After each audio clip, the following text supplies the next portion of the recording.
దేవస్థాన trust board వాళ్ళు అందరూ కూడా సహకరించి మంచిగా ఏర్పాట్లు చేశారు.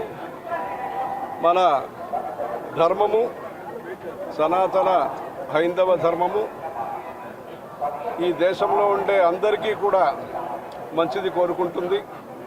140 కోటి జనాభా అందరికీ కూడా మంచిది కోరుకుంటుంది. ఈ ధర్మం ఏదైతే ఉన్నదో అనాది అపౌరుషేయమైన వేదాలు మనకు ప్రమాణము.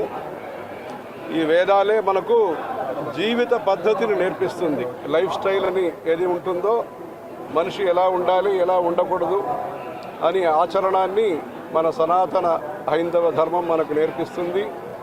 అందుకని విశ్వశాంతి, ఇప్పుడు లోకంలో శాంతి కలగాలి. ఇప్పుడెప్పుడు శాంతికి ఒక సూచనలు కనిపిస్తున్నాయి. దీంట్లో మన భారతదేశం ముఖ్య పాత్ర వహిస్తున్నది. ఆ భారతదేశానికి ముఖ్య అంగంగా ఆంధ్రప్రదేశ్ ఉన్నది. ఈ దేశంలో ధర్మ ప్రచారం ముఖ్యంగా జరగాలి. ధర్మ ప్రచారం మంచిగా జరిగితే వ్యవసాయం కానీ, వ్యాపారం కానీ, మంచి నిర్వహణ కానీ అన్నీ బాగుంటుంది. అందుకని ధర్మ ప్రచారానికి ఈ దేశంలో ముఖ్య కేంద్రంగా ఉండేది, ప్రధాన కేంద్రంగా ఉండేది, కేంద్ర బిందువుగా ఉండేది మన తిరుమల.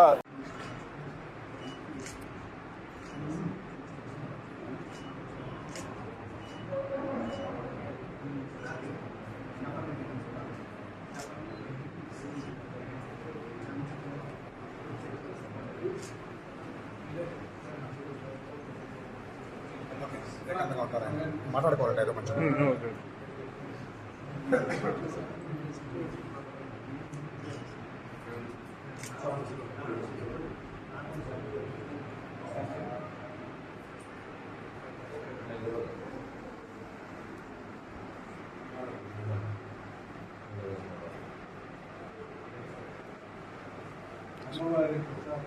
కొద్దిగా